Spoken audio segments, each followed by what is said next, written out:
Hai, Assalamualaikum warahmatullahi wabarakatuh. Salam sejahtera bagi kita semua. Sebelumnya, perkenalkan namaku Muhammad Dimas Safani dari Institut Teknologi 10 November, Fakultas Vokasi Departemen Teknik Kimia Industri NLP 1041191060.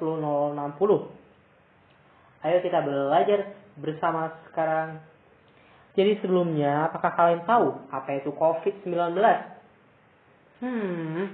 COVID-19 merupakan virus yang masih sejenis dengan SARS yang telah mewabah beberapa tahun yang lalu. COVID-19 ini mulai muncul pada tahun 2019 di negara bagian Cina, yakni Wuhan. Hingga saat ini, kasus penyebaran coronavirus ini sudah menyebar ke beberapa negara yang ada di bumi loh.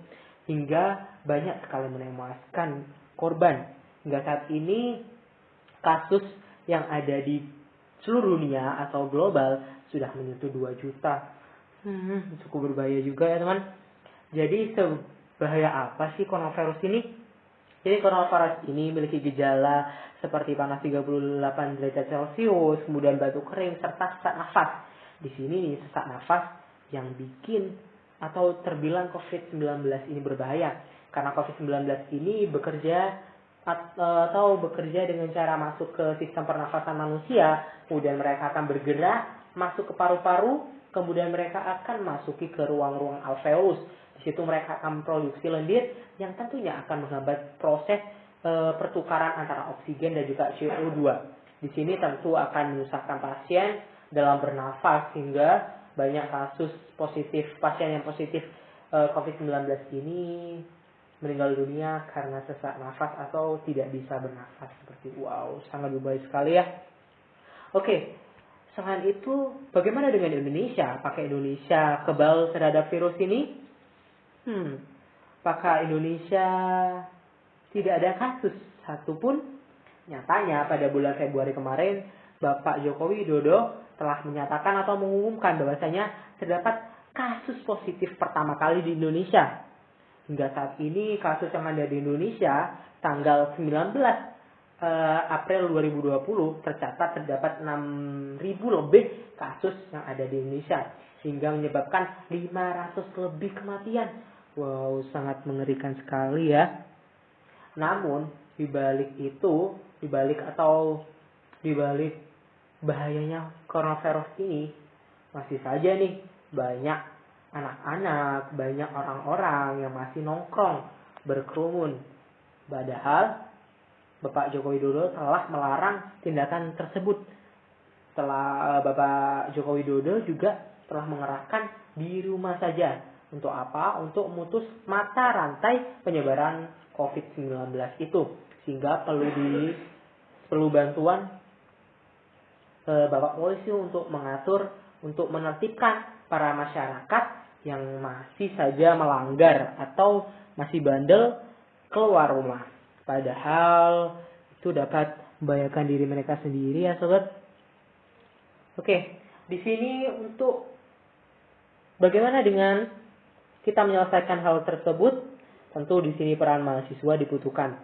Di sini saya menyetuskan inovasi yakni hashtag saya di rumah saja. Apa sih hashtag saya di rumah itu? Hashtag saya di rumah merupakan gerakan untuk mengajak masyarakat Indonesia tetap sehat walaupun dalam kondisi karantina selama pandemi COVID-19. Media ini tercipta karena kondisi masyarakat yang kurang memahami betul pandemi COVID-19 ini. Selain itu, kurang peduli masyarakat terhadap kesehatan selama proses karantina berlangsung. Dengan adanya media ini, diharapkan masyarakat lebih tahu perihal pandemi COVID-19 ini, sehingga bisa mengantisipasi kemudian penyebaran COVID-19 dan memutus mata rantai penyebarannya. Jadi, hashtag sehat di rumah ini merupakan gerakan yang harus kita lakukan ya. Yuk, kamu harus ikut deh. Jadi, untuk sasaran sendiri, siapa sih? Untuk sasaran utama sendiri yakni generasi milenial. Kenapa dipilih generasi milenial? Karena generasi milenial terbilang cukup modern dalam berpikir. Di sini generasi milenial bisa menjadi jembatan bagi orang-orang tua yang gaptek atau gagap teknologi. Di sini mereka dapat mengedukasikan kembali hasil dari hashtag sehat di rumah ini kepada orang-orang yang gagap teknologi. di sini, sehingga kita semua generasi milenial bersama-sama untuk menertibkan lawan corona bersama dengan hashtag sehat di rumah. Oke, next. Di sini saya memiliki 2 inovasi, yakni WhatsApp Booth melalui WhatsApp edukasi, yakni WhatsApp Booth, dan juga Twibbon hashtag sehat di rumah. Apa sih WhatsApp Booth itu? Jadi WhatsApp Booth merupakan WhatsApp robot atau WhatsApp di mana terdapat fitur mengirimkan pesan otomatis.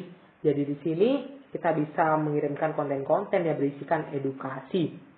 WhatsApp Booth sendiri ini juga mendukung dari gerakan sebelumnya, yakni hashtag sehat di rumah. Untuk Twibbonnya sendiri di sini untuk Twibbonnya sendiri. Jadi di sini sebelumnya saya sudah membuat Twibbon di mana akan saya share untuk bagi teman-teman dan juga bisa diakses oleh semua orang, sehingga semua orang bisa menggunakan Twibbon tersebut untuk menyuarakan sehat di rumah saja. Kenapa saya juga memilih hashtag sehat di rumah saja? Karena banyak sekali masyarakat karena ada di rumah terus, mereka kurang perhatikan kesehatan mereka karena makan berlebihan, kurangnya olahraga dan sebagainya. Oleh karena itu, hashtag sehat di rumah harus tetap disuarakan agar orang-orang atau masyarakat yang di rumah bisa tetap sehat kok walaupun di rumah aja. Next.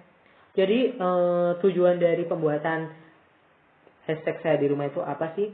Yakni karena vaksin COVID-19 juga masih lama ditemukannya atau masih lama diedarkan, karena di sini masih proses pembuatan dan juga penelitian. Oleh karena itu kita hanya bisa memutuskan rantai penyebaran COVID-19 ini dengan cara diam di rumah saja. Dengan cara diam di rumah saja, tentu di situ kita akan memutus rantai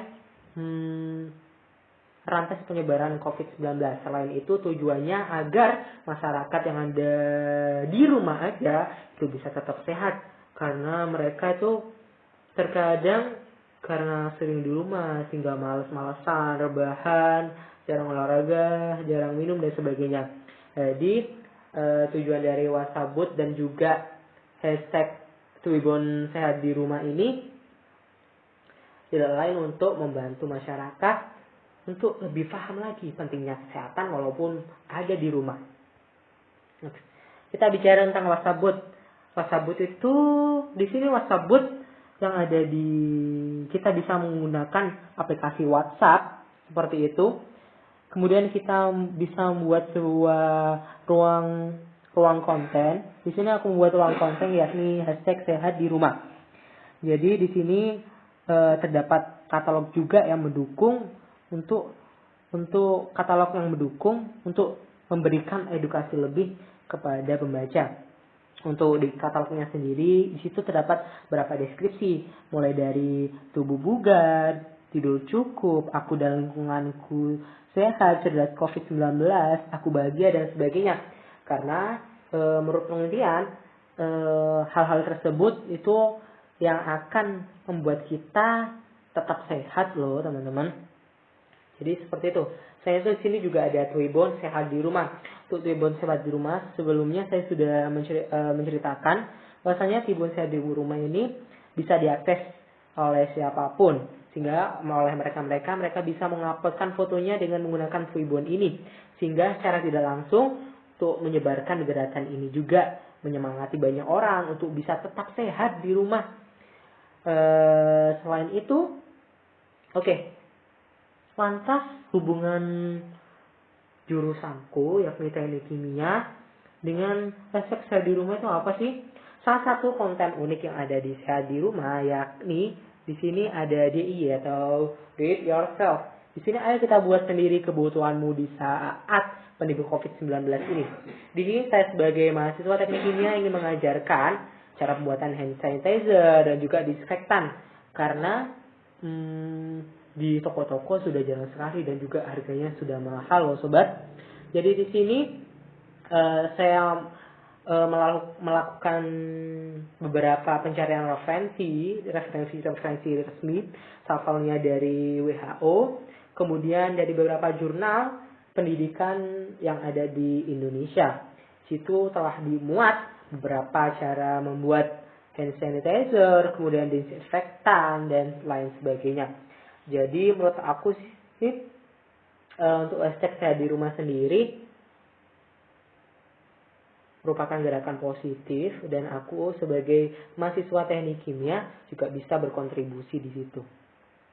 Lantas, apa hubungan Pancasila dengan hashtag sehat di rumah?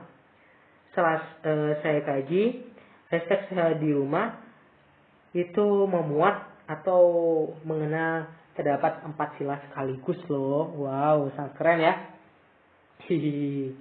Jadi untuk hashtag sehat di rumah sendiri itu memuat pada sila kedua, ketiga, dan keempat. Selama saya mengatakan sila kedua, ketiga, dan keempat. Yang pertama, sila kedua, kemanusiaan yang adil dan beradab. Di sini kita dengan adanya hashtag sehat di rumah kita bisa menciptakan rasa saling mengingatkan, kemudian tidak semena-mena dengan cara mengingatkan tersebut, kemudian menjunjung tinggi nilai kemanusiaan. Selain itu, dengan kita mengikuti gerakan ini, berarti kita juga termasuk gemar yang melakukan kegiatan kemanusiaan. Nah, karena itu, kenapa hashtag sehat di rumah ini memuat pada kemanusiaan yang adil beradab. Kemudian yang ketiga, yakni persatuan Indonesia. Kenapa hashtag sehat di rumah ini bisa memuat persatuan Indonesia? Karena dengan cara hashtag sehat di rumah ini kita bersatu kesatuan untuk kepentingan bersama, rela berkorban untuk memutus rantai penyebaran COVID-19 ini. Dengan cara kita mengikuti program hashtag sehat di rumah ini, berarti juga kita cinta terhadap tanah air karena kita sudah mengikuti anjuran pemerintah. Jadi seperti itu. Kemudian yang sila keempat yakni kerakyatan yang dipimpin oleh hikmat kebijaksanaan dalam permusyawaratan dan perwakilan. Jadi di sini kenapa memuat ke sila keempat? Karena di sini kita mengutamakan kepentingan negara dan juga kepentingan masyarakat. Kita tidak egois.